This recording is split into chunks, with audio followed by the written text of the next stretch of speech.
Ladies and gentlemen, the President of the United States.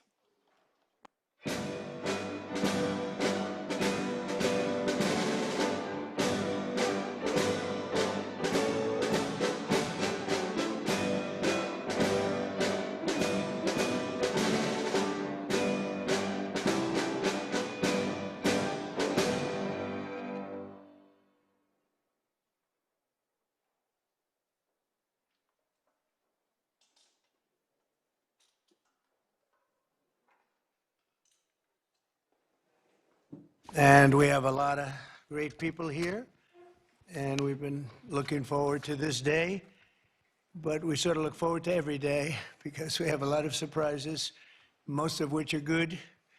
Today you saw GDP was much higher than anticipated, and Scott, good job. Scott Bessent's been working, just got back from a little excursion and a meeting with China in Europe. And that went well. We've done very well with the EU deal. It's a very big deal, I guess. They say the biggest trade deal ever made by far, probably is. Just completed Japan and many other countries. And hundreds of billions of dollars is flowing into our country. We've never seen anything even close. And that's not me saying it, that's everybody saying it.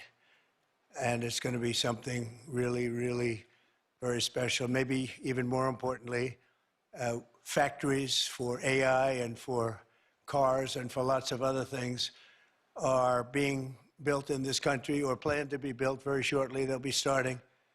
And where they need great amounts of energy, like for AI, they're going to be, I've given them approval.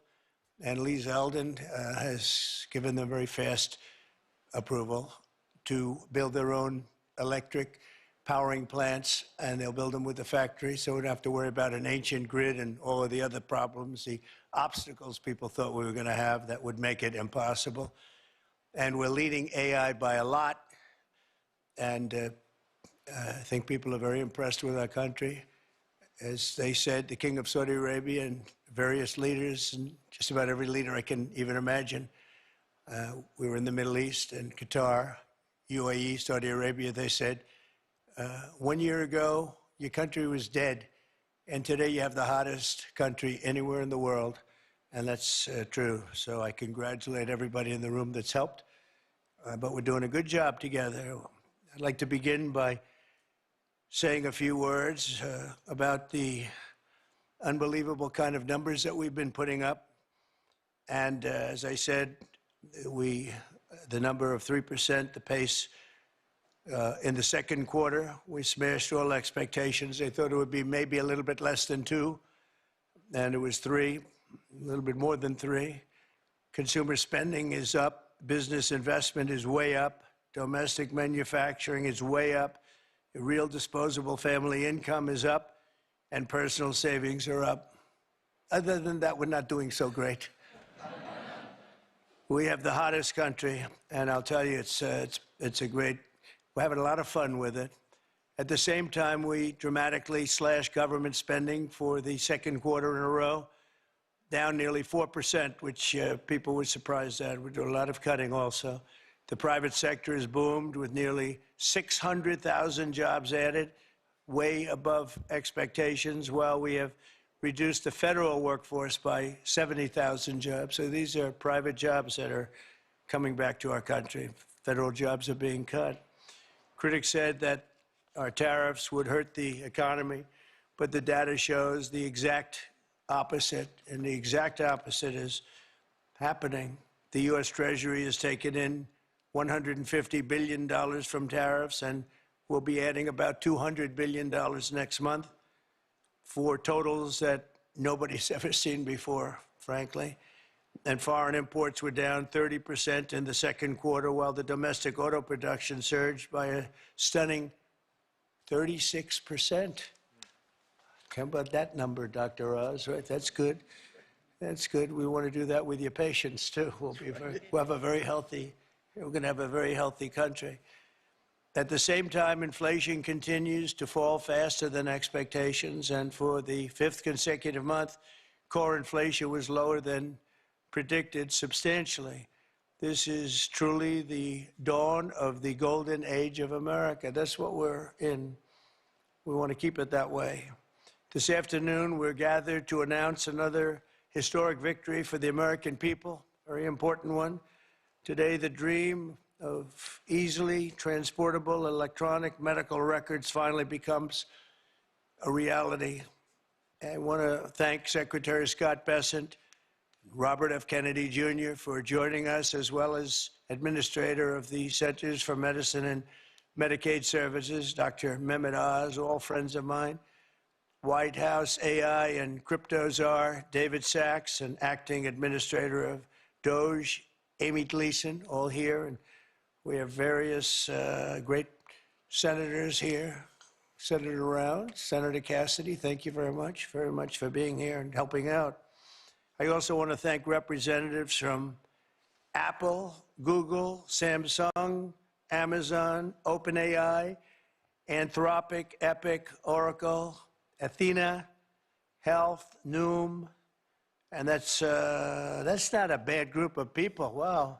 And they're the top people. We don't play games. You know, when you invite people to the White House, the top ones, that's a big net worth sitting in this room right now. Boy, oh boy, we better make sure the room is nice and safe. It's half the net worth of our country. I'm also grateful to be joined by numerous congressmen. I'm not going to name you if you don't mind. I'll probably never get their vote again, but it's too many. Thank you very much for being here. The Congress has been great. Senators have been great, and the congressmen and women have been great. We just passed the most important, I think, look, I can't say most important, but certainly one of the most, but the most consequential and the largest bill in the history of Congress. And I call it the great, big, beautiful bill. We call it different names, but it all means the same thing.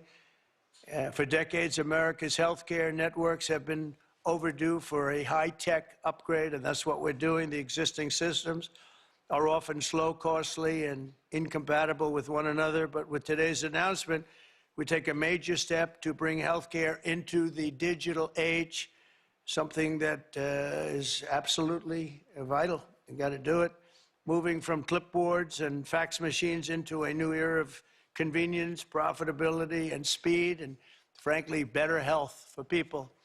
Under the leadership of Administrator Oz, we're officially launching the CMS Digital Health Tech ecosystem to give healthcare providers, insurers, and software companies the tools they need to empower Americans with a 21st century experience on health. The key breakthrough we've made is getting many of the biggest names in the healthcare and technology to agree to industry-wide standards for electronic medical records. All of those great companies that you just heard have gotten together with this group of very brilliant people. I don't know who's more brilliant, them or them. I don't know. Could be them. I hate to tell you.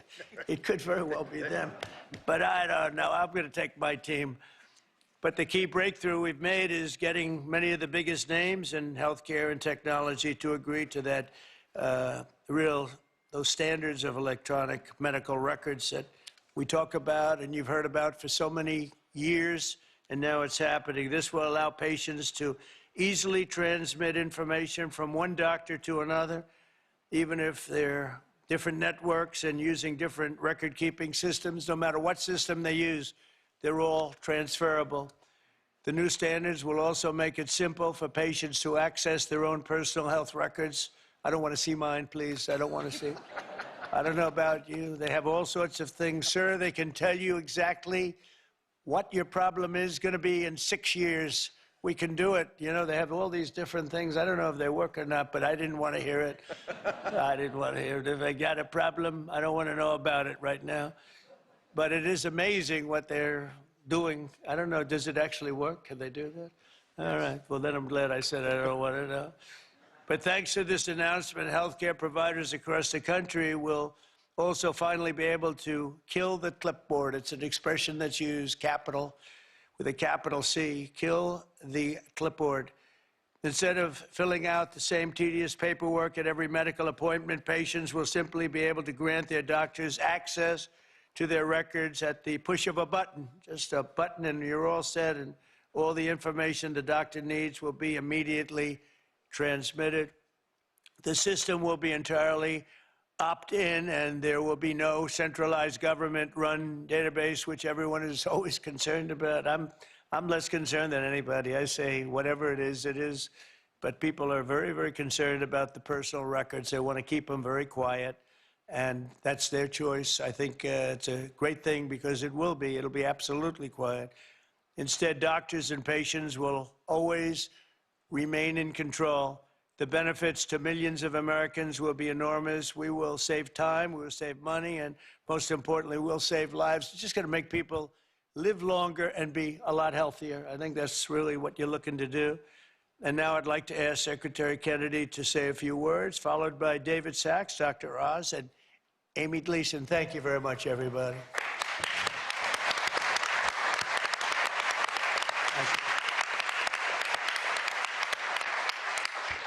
Thank you very much, Mr. President. And I just want to begin by making a comment that is irrelevant to what we're gathered here today to talk about. But I've been coming to this building for 65 years, and I have to say that it's never looked better. And I've spent some time in the Oval Office, which really it's been transformed. And I was looking at a picture of the Oval Office the other day when I was there, when I was a kid with my uncle. And, you know, it was extraordinary. It's always extraordinary to go into that sacred space. But I have to say that it looked kind of drab in the pictures. And they were black and white pictures, but it looked drab. And it looks the opposite of drab today. And I think, I know all these portraits, I hope you get a chance to look at them when you go out there, that they were handpicked for the president. And many of them hijacked from other agencies that were trying to keep them. But I mean, you know, my uncle, my aunt, Jackie, who were deeply committed to design, to beauty, and who understood that it's important to have our public buildings be beautiful because it inspires us, it elevates the human spirit. It's one of the, it is a template, it's an example, an exemplar for democracy, the releasing through freedoms of the creativity of the human spirit. And this building, of all buildings, should look beautiful. And under your stewardship, it looks extraordinary today. So thank you, Mr. President, for that. About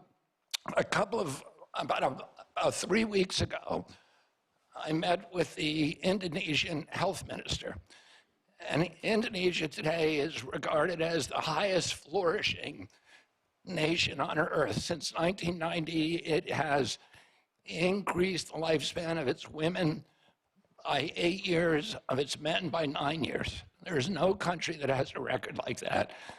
And there are two major innovations that allowed them to achieve that extraordinary outcome. And one of those was to disincentivize people from eating processed foods. Oh, you are paid not to eat processed foods, and you are penalized for eating processed foods. The other innovation that really transformed Indonesia was allowing people control of their individual health records. He showed me the app that they use that everybody in Indonesia has. And it shows your height, your weight, your blood type, your BMI, your cardiac markers, your diabetes markers, your cholesterol, and any kind of individualized treatments that you had. So if you go to a doctor in another town, he doesn't do what we have to do here, which is to sit there with a clipboard and a fax machine in order to get your health records. It's available, and it allows them to give better treatment. It also allows you to make better choices over your life. And there's other apps like Yaka in Indonesia that allow you to choose good foods when you go to the grocery store. So you can turn your app on your phone and you can get full information of those foods. Well, now if you have your medical records, you can get personalized advice. And that app will also give you advice about a better alternative. So we're going to be able to, we met, Dr. Oz and I met with the former Prime Minister Rudd of Australia just before, just after the election during the transition phase. And he, after his retirement as Prime Minister, he ran a commission to reorganize the Australian health system, and they revolutionized it, and they vastly improved health in Australia. And he said the single thing that he did that was most important to that transformation was the transparency that occurs when people control their own health records. Because it gives people the choice over their own health decisions and over their own lives, and it gives them a sense of responsibility and allows them to measure the interventions if they change their diet, if they change their exercise. It can show you how many steps you took today. It can tell you if your glucose is spiking. And all of that information will now be available to American citizens. 60 years ago today, we passed Medicaid and Medicare in this country. And we have 60 CEOs in this room of these extraordinary companies, some of which the president just mentioned, that have all agreed voluntarily to start sharing information. President Trump, during his first term, passed the interoperability rule.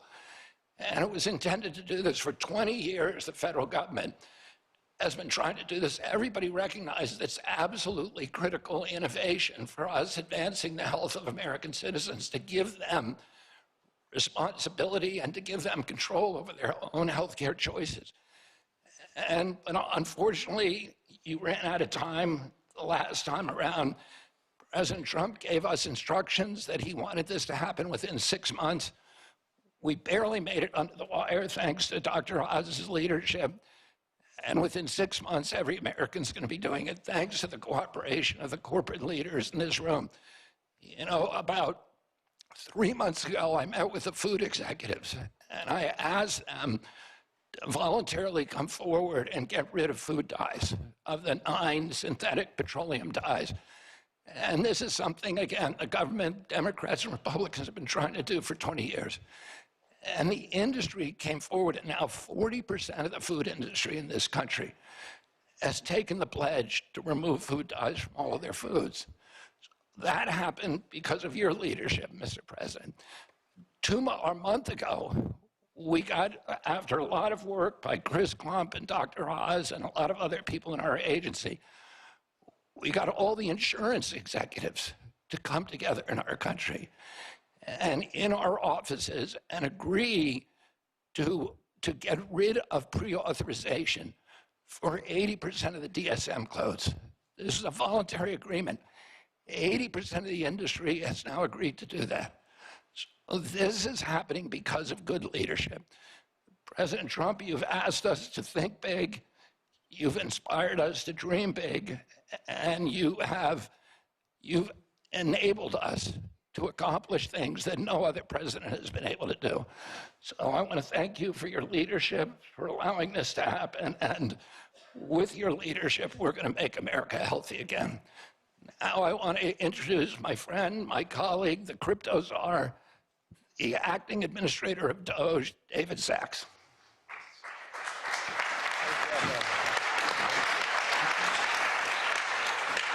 Thank you, Secretary Kennedy. I recently got a text message from a friend whose wife has been suffering from a chronic illness for something like a decade, and they've been trying to figure out what it is. They've never been able to figure it out. And I just want to read this to you right off my phone.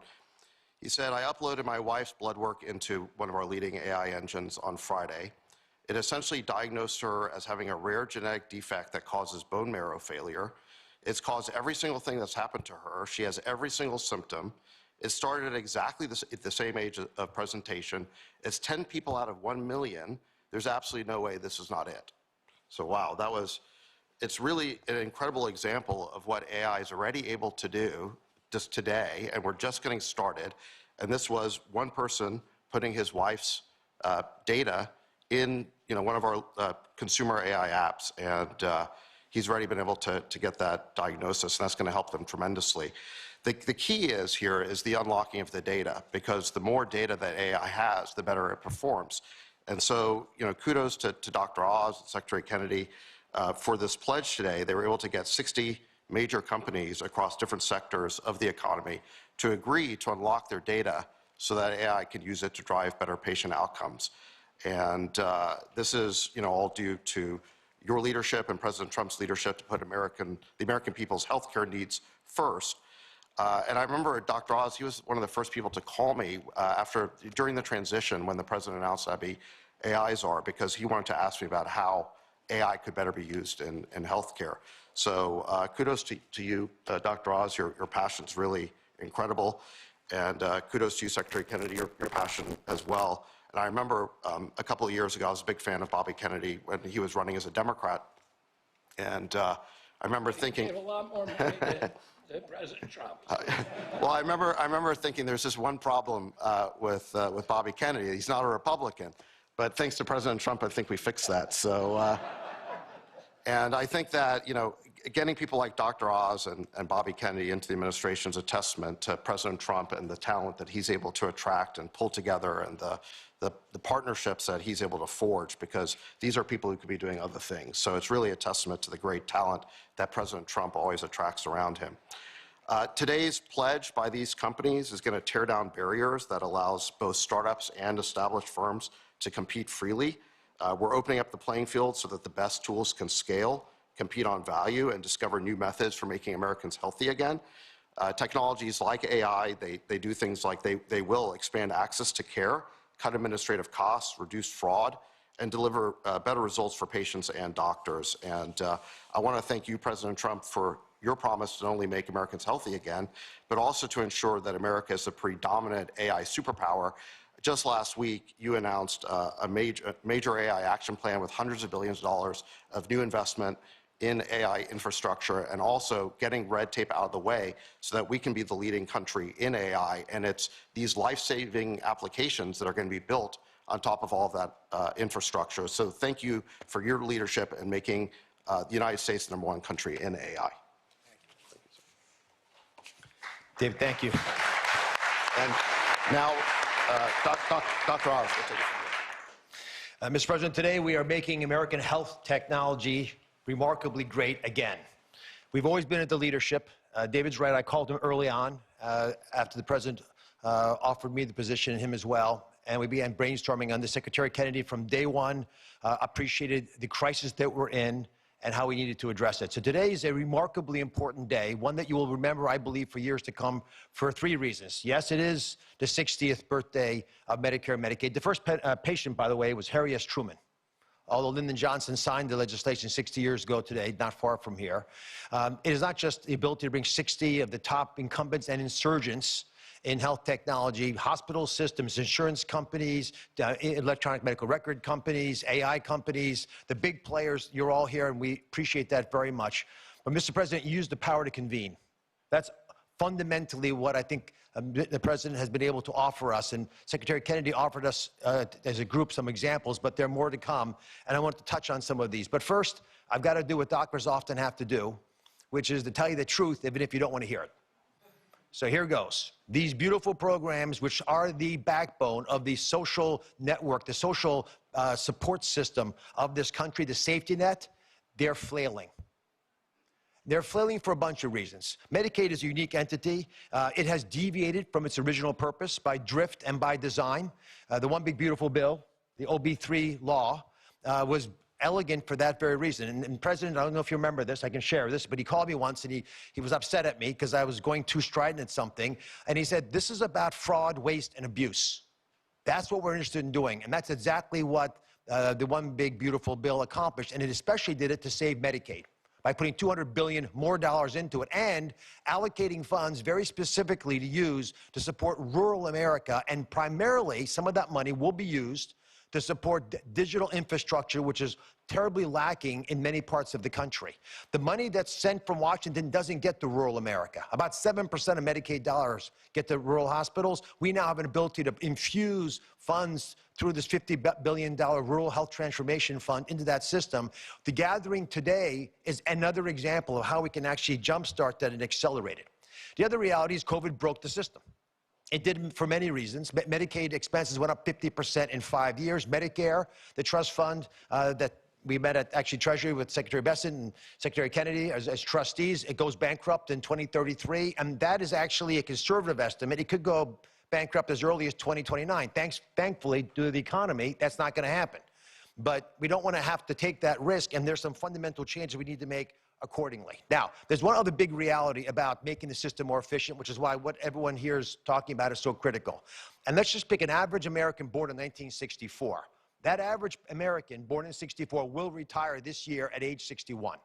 If just that one group of people born in 64 could work 3 years longer because they're healthy, because they feel like they want to do it, because they feel vital and vigorous, and they're flourishing, just that 1 year working longer is $1 trillion to the U.S. GDP, and is $300 billion of tax revenue to pay for a lot of the problems that people are concerned about. So it's not just keeping people out of the hospital, getting them to thrive and flourish that makes what we're doing so critical today. I think there are a lot of realities to how healthcare has gone. Unfortunately, this system is frozen, and it has been for many reasons, despite efforts in the first administration. It's frozen in time, so it cannot address the quality lags that exist. While Netflix and Airbnb and Uber drivers are racing ahead, making arrangements, identifying the problems that are challenging us in healthcare have become incredibly difficult. You can't make appointments. The average Americans are tired. They're tired of waiting for a doctor's appointment. They're tired of waiting for the surprise of what your hospital bill is going to offer. That's being addressed by one of the president's executive orders. They're tired of waiting for access to their medical records. You own your medical records. They're yours. Why you can't have access to them is a stunning reality in modern-day America. They're also tired of waiting for Washington to take action. And this president early on emphatically stated that wasn't going to happen anymore, and today we made that vision into a reality. And there's a fine line between vision and hallucination. What you did today was show it's a vision, because you share it with us, and we're moving ahead on it. And that's what today's commitments essentially are reflecting. And they are pledges. They're not laws. They're nimble, and they're fast, and they're quick, because the president understands that you, each of you in your own way, understand these needs. And Secretary Kennedy spoke beautifully about the reality of what happens when you actually have electronic records, because what he said is happening in Indonesia, we'll have here. Within a year, on your device, and 91% of Medicaid patients have smartphones. On this device, you'll get insights based on your records if you want. You don't have to take this, but if you desire, Amy Gleason is one of the smartest people I've ever worked with, has built a mechanism to be able to get you that information in a way with all these partners helping, so that you can get nudged to pay attention to what you're eating and avoid processed foods that Secretary Kennedy smartly and wisely highlighted as so dangerous to our well-being. All this, by the way, is that will be at the fingertips. In addition, advice about which doctor to see, when to go see them, nudges, reminding you why I didn't do certain things. If you're a doctor like me, it's a very different story. It's to help you navigate the system better. It's giving you advice, decision support, which is becoming increasingly important as medicine gets more difficult. But I'll tell you the best thing of all, how many of you have been with your doctor telling them something heartfelt, very emotional, and they're looking to the side, typing into their computer, right? It's common. Put your hands up. I just want to see it. Yeah, most everybody. And that's unfortunate, because the whole sacrament, the whole covenant of being with the doctor is having them look you in the eyes and realize you're there for each other. That process is going to go away. We will, within the workflow of doctors, be able, with your help, allow physicians to take care of patients, gather the information while they're doing it, and will destroy the upcoding that has hurt Medicare Advantage and other programs in a similar fashion. The IT infrastructure that's going to change promises to improve a lot of things. We're going to cut fraud, waste, and abuse. Mr. President, we announced with the DOJ 2 weeks ago a $15 billion bust. $15 billion. It's a multinational criminal syndicate based primarily, we believe, in the Soviet Union, in Russia. And what they did was hack using beneficiary numbers into the system. We'll be able to stop that because of a system that Amy has put together, and the wonderful work of Amy Brandt, who has a fraud war room using this kind of technology, because we'll know who you are and who your doctor is. We can block this. We're going to have remarkable advances in how consumers can use their own records. We'll have beneficiaries be able to get MAHA advice and prevention tips, and even be able to nudge them and reward them perhaps for that. And all this comes back to one fundamental issue, Mr. President, which is leadership. I think 60 people, the biggest, the best, the willing, came forward because of your leadership, because you weren't going to take no for an answer, and they know it. We are building a robust and safe, I emphasize that, safe system. It's going to protect the data better than we could have imagined. We're going to be able to accomplish goals that all of us wished from day one that they would be in place. These pledges are now confirmed. They're signed in public. And you have therefore empowered Americans to own their property, which is their medical records. Let me introduce Amy Gleason. She is acting director of DOGE, U.S. Digital Service as well, and was actually the brilliant woman who pulled together the pieces of this puzzle with so many members of the audience. Amy Gleason.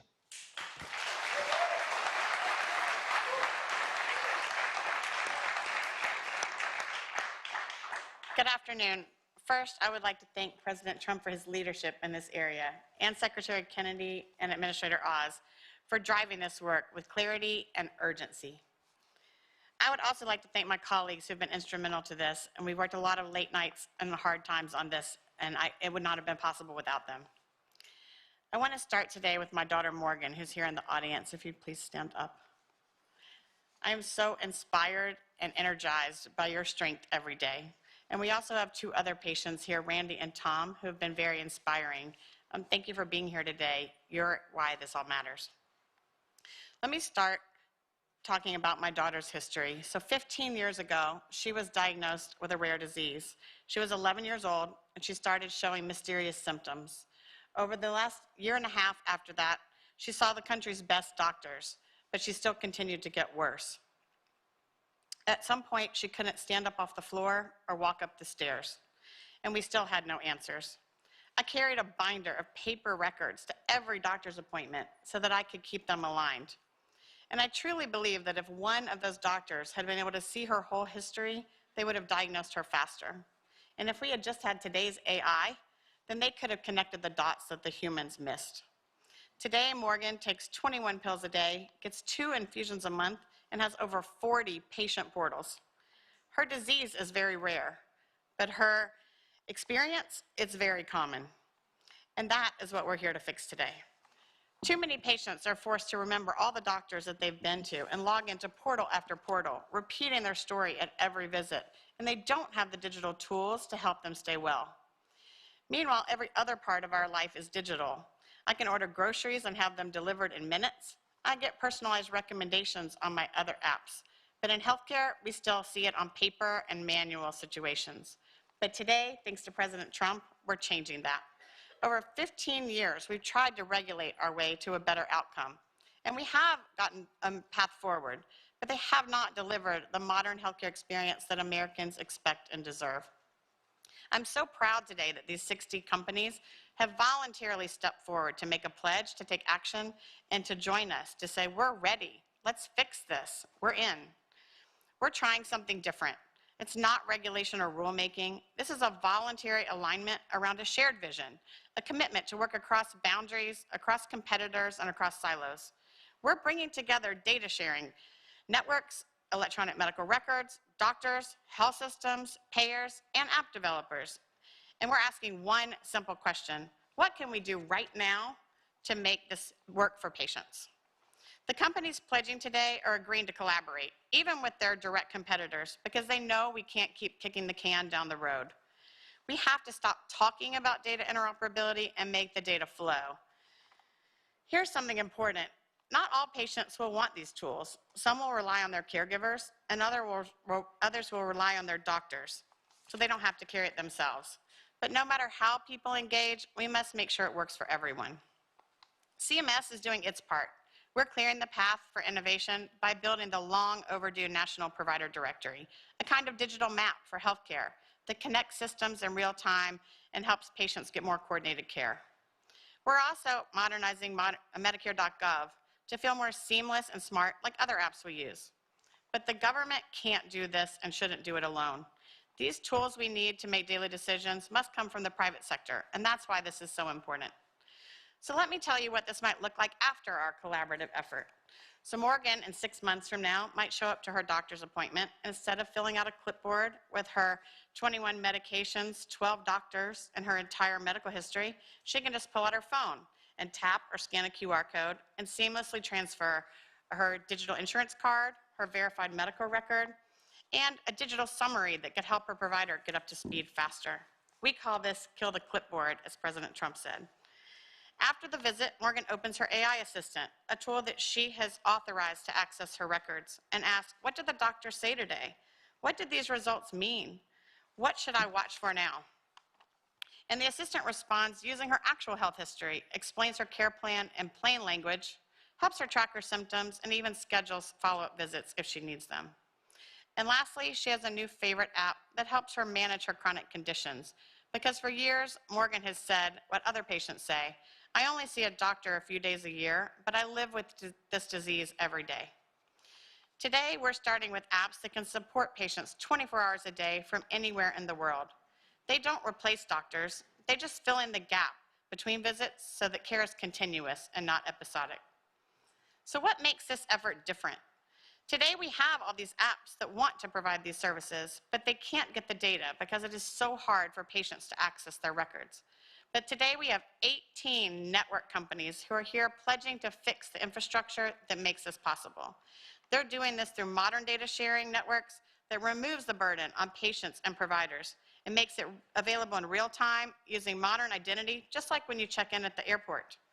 These honor patient privacy and transparency, and most importantly, it's a movement to work together to remove the friction that's holding us back. Because access to information shouldn't be a luxury, it should be a standard. So for all the Morgans out there, come join this movement with us at cms.gov. Let's kill the clipboard and axe the facts. Let's help make health tech great again. Or in this case, maybe it's for the first time. Thank you, President Trump.